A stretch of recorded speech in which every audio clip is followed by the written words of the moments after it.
Good evening. You're watching the news on Croatian television. According to a survey of 8 macroeconomists by the HRT Newswire, Croatia's economy should register growth of 2.3% annually in the first quarter of 2018. This would mean the 15th consecutive quarter of GDP growth. The economists expect Croatia to register economic growth of 2.7% in 2018. This is in line with forecasts from the European Commission, the IMF, and the World Bank, which range from 2.6 to 2.8%. Speaking on Croatian television Sunday at 2 talk show, the chair of the SDP bench in parliament criticized Prime Minister Andrej Plenković's handling of the Agrokor crisis and commented on his role in the recent email scandal. I don't think this story with the emails is over. I think that new emails will continue to pop up, although I don't know to what effect. We can only watch as observers, knowing that with each passing day the Prime Minister's position will be weaker and weaker. In 2 separate incidents this weekend, police in Sisak-Moslavina County arrested 5 human traffickers from Romania, Pakistan, and Iraq. They were smuggling 48 foreign nationals, 24 Afghans and 24 Iranians through Croatian territory. The 5 men are now in custody and awaiting legal proceedings. Croatian Armed Forces Day is being marked throughout the country today. On the occasion, delegations from the Defense Ministry and Armed Forces paid tribute to all those who gave their lives for Croatian independence. At Zagreb's Mirogoj Cemetery, delegations laid wreaths at the graves of wartime Defense Minister Gojko Šušak and Croatia's deceased generals.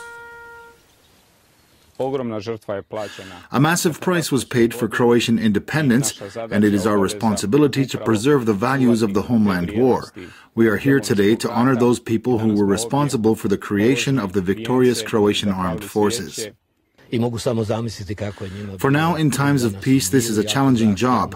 One can only imagine what it was like during the war when we had massive loss of life and many wounded people. But thanks to their sacrifice and the leadership of our generals, ministers, and of course President Tudjman, we were not only the victorious army, but we are today a successful army. Meanwhile, a permanent exhibit titled Vukovar in Exile was opened at the Eltz Manor in Vukovar today. The exhibit commemorates the forced expulsion of Croats from Vukovar by Serb and JNA forces in the 1990s. Some 2,000 firefighters held a pilgrimage to the Marian Shrine in Marija Bistrica today. The pilgrimage marks the end of the preparations for the firefighting season.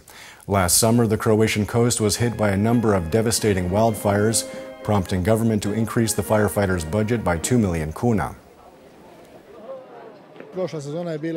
As you know, last season was very turbulent. We are ready for this season. Our seasonal firefighters will be activated on June 1st.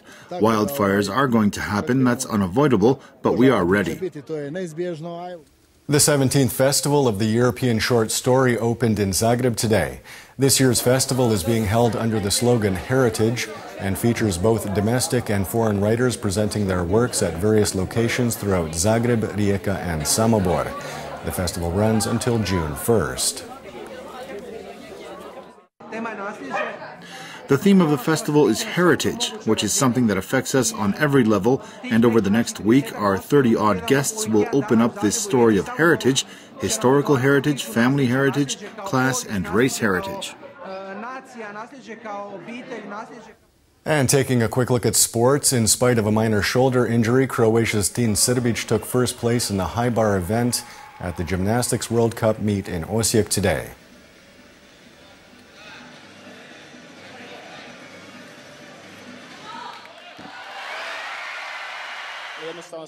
I just wanted to come here and perform in front of this crowd.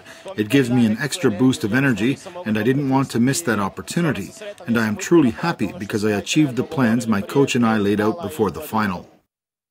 In football, the Croatian national team held its first practice today ahead of its friendly against Brazil in Liverpool next Sunday. The game is part of the team's preparations for the 2018 World Cup in Russia.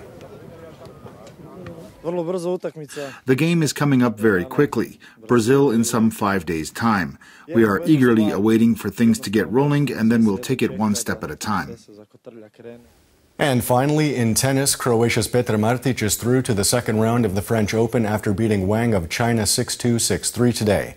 In the men's draw, Ivo Karlovic lost to Frenchman Moutet 7-6, 6-2, 7-6.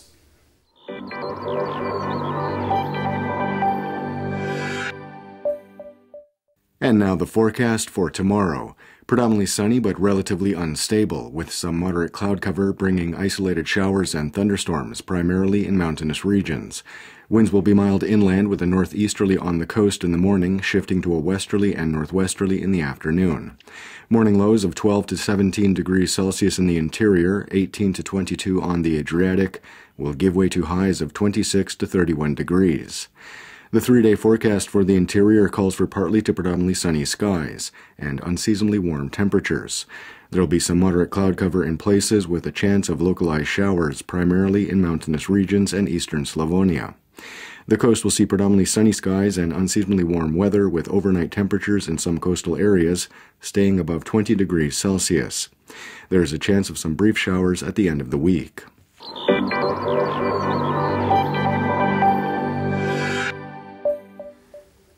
And that wraps up the news. Be sure to join us again tomorrow night.